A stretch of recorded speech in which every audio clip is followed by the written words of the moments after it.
नमस्कार दोस्तों, रिसेंटली एक बड़ी घटना होती हुई दिखाई दे रही है जहां पर म्यांमार के अंदर जो ऑलरेडी अनस्टेबल सिचुएशन से जूझ रहा है, जहां पर चारों तरफ सिविल वॉर्स चल रही हैं, कई सारे छोटे छोटे गुट बन चुके हैं और म्यांमार की हुंता गवर्नमेंट के ऊपर अटैक कर रहे हैं।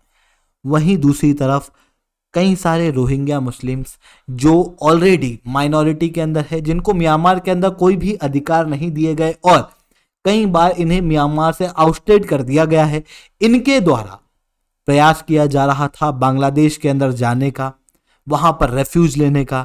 कुछ लोग वहां पर जाने में सक्षम रहे, पर उसी बीच में ड्रोन अटैक होने के कारण लगभग 200 रोहिंग्या लोगों को मौत के घाट उतार दिया गया। इतना ही नहीं दोस्तों, कई सारे लोगों को गोली मारकर उनकी हत्या कर दी गई। दोस्तों, ये डेवलपमेंट किस तरीके से हुआ, रोहिंग्या लोग कौन हैं और इनके अधिकारों के क्या इशू म्यांमार के अंदर देखने को मिलते हैं, इसे मैं शुभलिंग चौहान डिटेल में आप लोगों के साथ में चर्चा करूंगा। बट उसके पहले आप लोग मेरे साथ में SRC10 टेलीग्राम ग्रुप के ऊपर जुड़ सकते हो। मेरे क्लास की अपडेट, PDF सब कुछ आपको मिल जाएगी। यूपीएससी CSE की तैयारी करना, इंडिया के टॉप एजुकेटर से ऑफलाइन क्लास के अंदर जुड़ना है तो आप लोगों के पास में बहुत अच्छा मौका है। अनअकैडमी अब केवल ऑनलाइन नहीं रहा, अनअकैडमी अब ऑफलाइन भी आ चुका है। दिल्ली के करोलबाग, मुखर्जी नगर के अंदर, प्रयागराज के सिविल लाइंस के अंदर ऑलरेडी हमारे सेंटर्स खोले जा चुके हैं, जहां पर इंडिया के टॉप एजुकेटर्स आप लोगों को ऑफलाइन क्लास के अंदर पढ़ाएंगे, जिनके द्वारा GS, CSET, current affairs, ethics, optional, इन सारी चीजों की डिटेल में आप लोगों को तैयारी कराई जाएगी। साथ में आप लोगों को करंट अफेयर्स की भी तैयारी कराई जाएगी, 1-on-1 मेंटरशिप दी जाएगी। अगर आपको भी अनअकैडमी के ऊपर जुड़ना है तो नीचे डिस्क्रिप्शन के अंदर मैंने 2 लिंक दी हुई हैं, उन लिंक को खोलना, वहां पर अपनी पूरी डिटेल डालना। हमारी टीम आपको फिर कॉल करेगी, आपको कंप्लीट गाइडेंस देगी आपकी प्रिपरेशन में। साथ में आपको 1-on-1 मेंटरशिप दी जाएगी, साथ में आपको फ्री स्टडी मटेरियल मिलेंगे यूपीएससी CSE के लिए।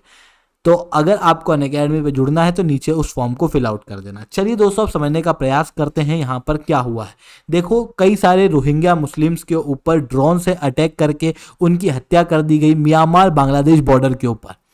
अब ये है कौन रोहिंग्या, थोड़ा सा उन्हें समझने का प्रयास करते हैं। एक्चुअल में रोहिंग्या मुस्लिम जो हैं वो यहाँ पर म्यांमार के रखिन प्रोविंस के अंदर रहते हैं और इन्हें हिस्टोरिकली म्यांमार के अंदर कोई भी अधिकार नहीं दिया गया। 1982 से इनकी नागरिकता इनसे छीन ली गई, जिसके बाद ये उन चुनिंदा ग्रुप में से एक हैं जो स्टेटलेस हैं और ये सबसे बड़ी स्टेटलेस पॉपुलेशन में से भी एक देखने को मिलती हैं, जो यहां पर रखिन प्रोविंस के अंदर देखने को मिलती हैं।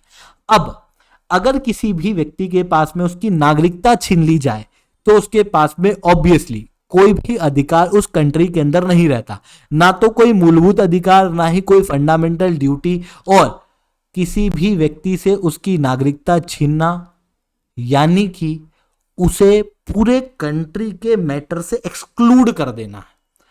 तो वही चीज यहां पर रोहिंग्या मुस्लिम के साथ में हुई, जिसके कारण से कई सारे रोहिंग्या मुस्लिम्स रखिन प्रोविंस को छोड़कर दूसरे क्षेत्रों के अंदर शरण लेने भागे।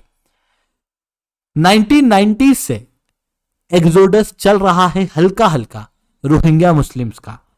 2017 के अंदर अचानक से अटैक वगैरह होने के कारण भारी मात्रा में रोहिंग्या मुस्लिम को रखिन प्रोविंस को छोड़ के जाना पड़ा। लगभग 7,82,000 रोहिंग्या मुस्लिम अलग अलग कंट्रियों के अंदर भटक रहे हैं और वहां पर नागरिकता की मांग कर रहे हैं, जिसमें से भारी मात्रा में रोहिंग्या मुस्लिम्स बांग्लादेश के रेफ्यूजी कैंप्स के अंदर भी रह रहे हैं। इन्हीं रोहिंग्या मुस्लिम्स जो कि बांग्लादेश के अंदर रह रहे हैं, उसके साथ में आपको यही लोग भारत के अंदर भी देखने को मिलेंगे। लगभग 40,000 के आसपास रोहिंग्या मुस्लिम्स भारत में भी पाए जाते हैं, जो कि ऑब्वियसली म्यांमार से भाग के भारत में आए हैं। वहीं 9 लाख के आसपास रोहिंग्या मुस्लिम बांग्लादेश के अंदर देखने को मिलते हैं, पाकिस्तान के अंदर 3,50,000, UAE के अंदर 10,000 और सऊदी अरेबिया के अंदर लगभग 2 लाख के आसपास रोहिंग्या मुस्लिम देखने को मिलते हैं। हालांकि भारत सरकार द्वारा ऑफिशियली रोहिंग्या मुस्लिम को शरणार्थ देने से मना कर दिया गया है। अब दोस्तों, रिसेंटली क्या हुआ कि बांग्लादेश एक बहुत अच्छी जगह है रोहिंग्या मुस्लिम्स के लिए भाग के जाने के लिए, क्योंकि एक तो बॉर्डर शेयर है यहाँ पर और भारी मात्रा में रोहिंग्या मुस्लिम वहां पर रहते हैं। भारत हालांकि रोहिंग्या मुस्लिम को अपने देश में शरण नहीं दे रहा, पर ह्यूमैनिटेरियन एड जो है वो बराबर रूप से रोहिंग्या मुस्लिम्स के लिए बांग्लादेश के अंदर भेजता है, क्योंकि हमारे सिक्योरिटी कंसर्न्स हैं, इस कारण से हम लोग उनको अलाउ नहीं कर रहे। पर ऑब्वियसली ह्यूमैनिटी के नाम पे भारत के द्वारा भारी मात्रा में वहां पर ह्यूमैनिटेरियन एड, फूड वगैरह ये सारी चीजें भेजी जाती हैं। रोहिंग्या मुस्लिम इसी कारण से भाग के बांग्लादेश के अंदर जाते हैं, क्योंकि कुछ नहीं, एक नदी को पार करना होता है और नदी को पार करने के बाद वहां पर वो लोग शरण वगैरह ले लेते हैं। अभी कई सारे रोहिंग्या मुस्लिम जो कि म्यांमार के रखिन प्रोविंस में है, जहां पर लगातार लड़ाइयां चल रही हैं। आप क्लियरली यहां पर देख सकते हो अरक्कन आर्मी और म्यांमार की हुंता गवर्नमेंट के बीच में रखिन प्रोविंस के अंदर लगातार युद्ध चल रहे हैं। इन्हीं युद्ध के चलने के दौरान में रोहिंग्या मुस्लिम जो बॉर्डर क्रॉस करना चाह रहे थे वो छुपे हुए थे। जैसे युद्ध थमा, ये नदी क्रॉस करके उस तरफ जाना चाहते थे, उसी बीच में अरक्कन आर्मी के लोग यहां पर आए, ऐसा एक इन्फॉर्मर ने बताया है जो वहां पर प्रेजेंट था। एक खुद रोहिंग्या मुस्लिम जो वहां पर प्रेजेंट था, नदी पार करना चाहता था, उसने अपनी आंखों से 20 लोगों को गोली मारकर मृत होते देखा। इतना ही नहीं, उसी जगह पर ड्रोन से अटैक किए गए, जिसके कारण से लगभग 200 रोहिंग्या मुस्लिम की नाफ नदी के किनारे मृत्यु रिसेंटली हो चुकी है। तो ये चीज हम लोगों को यहां पर देखने को मिल रही है। अब बात आती है कि भारत के अंदर क्यों हम रेफ्यूज नहीं दे रहे रोहिंग्या मुस्लिम को। देखो, रोहिंग्या मुस्लिम्स के लिंकेज कई सारी गवर्नमेंट रिपोर्ट के अंदर ये पता लगा है, हमारी इंटेलिजेंस रिपोर्ट के अंदर भी ये पता लगा है कि कई सारे रोहिंग्या मुस्लिम जो हैं वो ऑलरेडी रेडिकलाइज हैं और उस रीजन के अंदर जो आतंकवादी संगठन है उनके साथ में जुड़े हुए हैं। ऐसी कंडीशन में भारत के अंदर डायरेक्ट नेशनल सिक्योरिटी का थ्रेट है, इस कारण से हम लोग अलाउ नहीं कर रहे। दूसरा क्या है कि भारत के अंदर ये जो इलीगल इमिग्रेंट का इशू है, जो भारी मात्रा में भारत के अंदर आते हैं, ये इशू आज से नहीं है, ये काफी समय से देखने को मिल रहा है। जब पाकिस्तान के साथ में पार्टीशन हुआ उसके बाद से लगातार भारत के अंदर इसी तरीके के इमिग्रेंट आते रह रहे हैं, चाहे वो बांग्लादेश से हो चाहे वो पाकिस्तान से हो। 1971 के अंदर भारी मात्रा में बांग्लादेशी लोग भारत के अंदर आए थे, जिसके कारण से नॉर्थ ईस्ट रीजन के अंदर कई सारे मूवमेंट वगैरह देखने को मिले थे। अब अगर म्यांमार के लोगों को भी, अगर हम या कहूं म्यांमार के अंदर जो रखिन प्रोविंस के रोहिंग्या मुस्लिम हैं उनको भी शरण दी जाती है, तो सबसे क्लोज प्रोक्सिमिटी के अंदर नॉर्थ ईस्ट रीजन ही आता है। ऐसी कंडीशन में वहां पर आइडेंटिटी क्राइसिस क्रिएट होने की वजह से लोग जो है वो प्रोटेस्ट करने लगेंगे, जिसके कारण से सोशल टेंशन भारत के अंदर क्रिएट होगा। वहीं डोमेस्टिक पॉलिटिकल इशू भी है। देखो, सिटीजनशिप अमेंडमेंट एक्ट भारत के अंदर आ चुका है। इस सिटीजनशिप अमेंडमेंट एक्ट के अंदर पड़ोस के देशों के अंदर 6 धर्मों के लोगों को हम शरण देंगे, जिसमें इस्लाम के लोग नहीं हैं। ऐसी कंडीशन के अंदर रोहिंग्या मुस्लिम को हम शरण नहीं दे सकते। वहीं इंटरनेशनल लेवल पे भी हम लोग बात करें तो म्यांमार के साथ में हम लोगों को हमारे रिलेशन को अच्छे मेंटेन करना है, क्योंकि वहां पर हमारे कई सारे इंटरेस्ट जो हैं वो निहित हैं। कई सारे इंफ्रास्ट्रक्चर प्रोजेक्ट हम लोगों ने म्यांमार के अंदर बनाए हुए हैं। रोहिंग्या मुस्लिम आबादी को अगर हम शरण देते हैं तो उसकी वजह से म्यांमार के साथ में हमारे रिलेशन खराब होंगे। वहीं तीसरी तरफ जो 1951 के अंदर रेफ्यूजी कन्वेंशन हुआ था, भारत ने उसको साइन नहीं किया हुआ। इस कारण से हम लोगों की कोई यहाँ पर जिम्मेदारी भी नहीं बनती कि हम रोहिंग्या मुस्लिम को भारत के अंदर शरण दें। इन सारे कारणों की वजह से भारत ने रोहिंग्या मुस्लिम को भारत के अंदर शरण नहीं दी हुई है।